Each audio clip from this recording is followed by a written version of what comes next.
JB మిత్రులారా, ఈరోజు ప్రధానంగా ప్రత్యేకించి ఈ రాష్ట్రంలో ఫోర్త్ ఎస్టేట్గా 4వ పిల్లర్గా పనిచేస్తున్నటువంటి ప్రింట్ మీడియా, ఎలక్ట్రానిక్ మీడియా మిత్రులకు ప్రధానమైనటువంటి సమస్యల గురించి రాంబాబు అన్న గారు నిరాహార దీక్ష చేస్తున్నారు.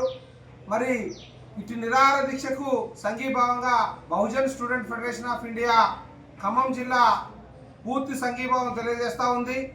ఈరోజు ప్రభుత్వం వారు అనేక సంవత్సరాలుగా వారు ఇచ్చినటువంటి వాగ్దానాలను తుంగలో దొక్కుతూ వారి ఆశలను నడి ఆశలుగా చేస్తూ కనీసం నీడ లేకుండా విలేకరు మిత్రుల్ని మోసపెడుతున్నటువంటి ప్రభుత్వాలు కోకొల్లలుగా చూస్తూనే వస్తూ ఉన్నాం.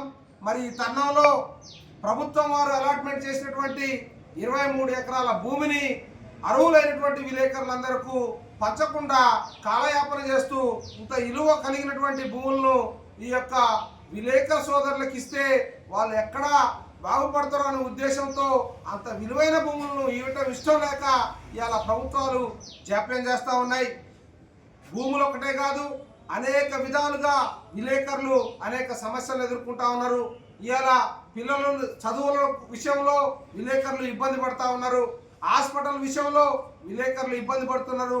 కనీసం అక్రిడేషన్ కార్డులను సర్క్యులేషన్ అనే పేరుతోని ఉన్న అక్రిడేషన్ కార్డులను తీసేసి మరి కొత్త అక్రిడేషన్ ఇవ్వడానికి సర్క్యులేషన్ అనే పేరుతో కుంటి సాకుతో ఈ ప్రభుత్వం జర్నలిస్టులని అక్రిడేషన్ కార్డులు ఇవ్వకుండా కాలయాపన చేసుకుంటూ స్టిక్కర్ల మీద స్టిక్కర్లు వేస్తూ దీన్ని కొనసాగింపుస్తూ విలేకరు సోదరుల్ని మోసానికి గురి చేస్తున్నటువంటి పరిస్థితి కనపడతా ఉంది. కాబట్టి తక్షణమే ఈ యొక్క రాష్ట్ర ప్రభుత్వం కానీ కేంద్ర ప్రభుత్వం కానీ దీనిపైన దృష్టి సారించి విలేకరు సోదరులందరికీ కూడా ఈ సర్క్యులేషన్ సిస్టాన్ని ఎత్తివేసి print media, electronic media, YouTube channel ద్వారా నడుపుతున్నటువంటి మీడియా మిత్రులందరికీ కూడా అక్రిడేషన్ కార్డులు ఇస్తూ అదేవిధంగా 10-15 సంవత్సరాలుగా ఈ జిల్లాలో రెంట్ నివాసం ఉంటూ అనేక ఇబ్బందులకు గురవుతున్నటువంటి ప్రతి ఒక్క జర్నలిస్టు కూడా ఖచ్చితంగా 100 గజాల ఇంటిని ఏర్పాటు చేయాలని Bahujan student federation of India demand చేస్తూ ఉంది.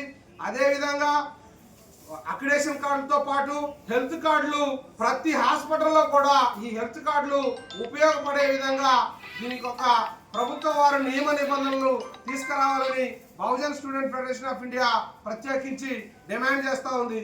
మిత్రులారా, ఇక్కడి నుంచి అయినా సరే ఈ రాంబాబు అన్న గారు చేస్తున్నటువంటి ఈ నిరాహార దీక్ష రేపు ఆమరణ నిరాహార దీక్షగా దీన్ని ఉధృతం చేసి ప్రభుత్వాలు మెడలు వంచి ఖచ్చితంగా రాష్ట్రంలో ఉన్నటువంటి అందరి జర్నలిస్టులకి న్యాయం జరిగేంత వరకు ఈ ఖమ్మం జిల్లా ఉద్యమాల పుట్టిగడ్డ శ్రీకారం చుట్టిందని ఈ సందర్భంగా మీకు తెలియజేస్తున్నాను. మిత్రులారా, జై భీమ్, జై భారత్.